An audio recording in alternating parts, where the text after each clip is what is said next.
మీ అందరికీ తెలిసి నేను రచ్చరవి అని ఒక చిన్న ప్రోగ్రామ్ జబర్దస్త్ అనే ప్రోగ్రామ్ ద్వారా ఇప్పుడు ఫిలిం ఇండస్ట్రీలో ఒకటే 4 ఛాన్సులు దొరకబట్టుకొని నాకంటూ ఒక ప్రత్యేక గుర్తింపు తెచ్చుకున్నాను. ఇప్పుడు మనకు హుదూద్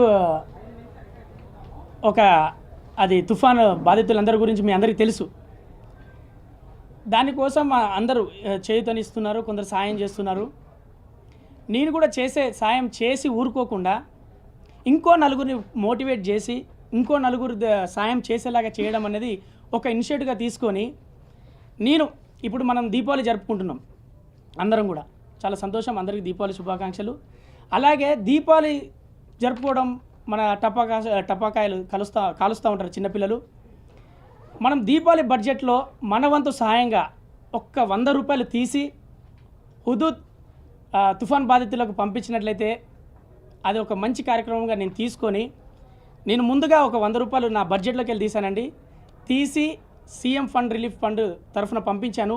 అలాగే నేను రిక్వెస్ట్ చేసేది ఐటీ ఫీల్డ్లో ఉన్న ఐటీ రంగంలో ఉన్న ఎవరైతే ఐటీ ఫీల్డ్లో ఉన్న వారందరికీ రిక్వెస్ట్ చేస్తున్నాను, మీరు 2 సెకండ్లు మీ టైంను కేటాయించి ఆన్లైన్ ద్వారా ఒక 100 రూపాయలు మీ దీపావళి బడ్జెట్ నుంచి ఒక 100 రూపాయలు తీసి హుదూద్ బాధితులకు పంపించండి.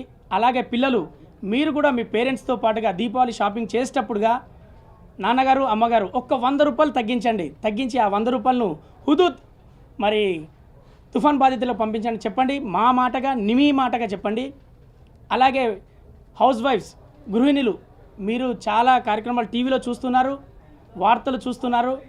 మీరు తలుచుకుంటే కుటుంబాలే కాదు ఎన్నో కుటుంబాలను కూడా చక్కబెట్టే అవకాశం మీకు ఇచ్చారు దేవుడు. మీరు మీ భర్తలకు కావచ్చు పిల్లలకు కావచ్చు మోటివేట్ చేయండి, తెలియజేయండి. మన బడ్జెట్లో షాపింగ్లలో ఒక్క 100 రూపాయలు తగ్గించి హుదూద్ బాధితులకు పంపిస్తామని మీరు మీ వంతు సాయం చేయండి.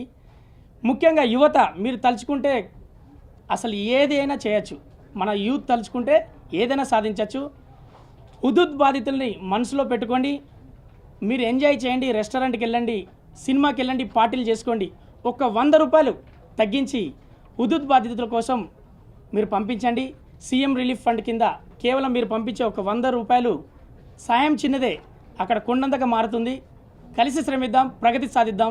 దీనికోసమే నేను ఈ యొక్క కార్యక్రమాన్ని చిన్నగా ఏర్పాటు చేసుకున్నా.